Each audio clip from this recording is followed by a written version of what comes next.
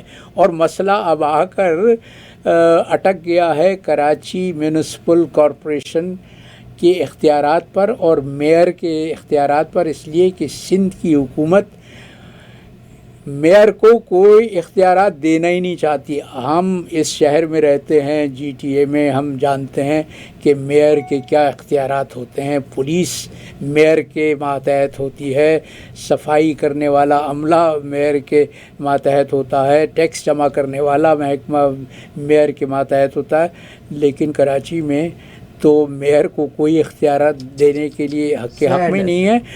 تو ہماری وہ جو آپ بات کہہ رہی تھی نا کہ عمران کی سب سے زیادہ مخالفت بیوروکریٹس نے کی، تو وہ 100% سچ ہے. حکومت کو چلنے ہی نہیں دیا سر. کچھ لوگ تو عمران سے، وہ میں کہتا تھا مذاق میں کہ عمران سے اس لیے جلتے ہیں کہ عمران بہت ہینڈسم ہے.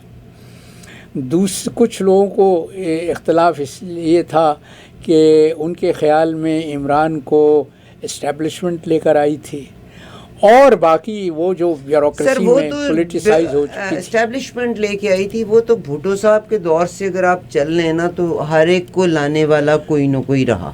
نہیں، بھٹو دور کیا، ایوب خان کے دور سے. بھٹو کو لانے والا کون تھا؟ ایوب خان. بھٹو کو لانے والے ایوب خان تھے.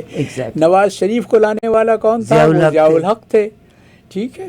تو یہ دونوں عمران خان کو لے کے آئے تھے, انہوں نے اکثریت حاصل کی تھی 116 کے بعد کی باقی سیٹوں کو روکا گیا تھا کیونکہ وہ ان کو بے انتہا اکثریت دینا نہیں چاہتے تھے.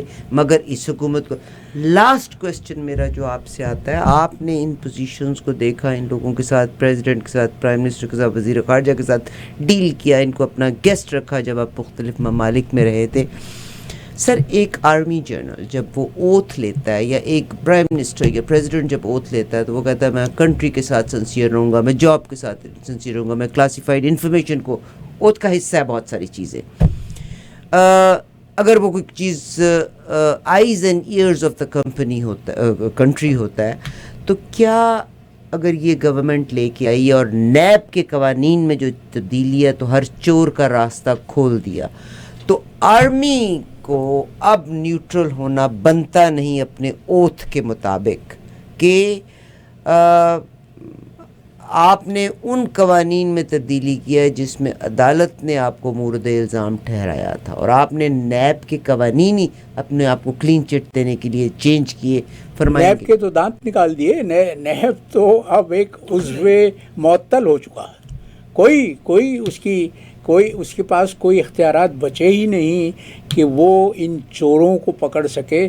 نیب کے قوانین میں جو ترامیم کی گئی ہیں, آپ کو معلوم ہے کہ اب نیب کی ذمہ داری ہے کہ وہ یہ ثابت کرے کہ یہ جو پیسے کی خرد برد کا الزام لگایا گیا ہے تو یہ پیسہ ناجائز ہے. یہ نیب کا کام ہے اس کو ثابت کرنا.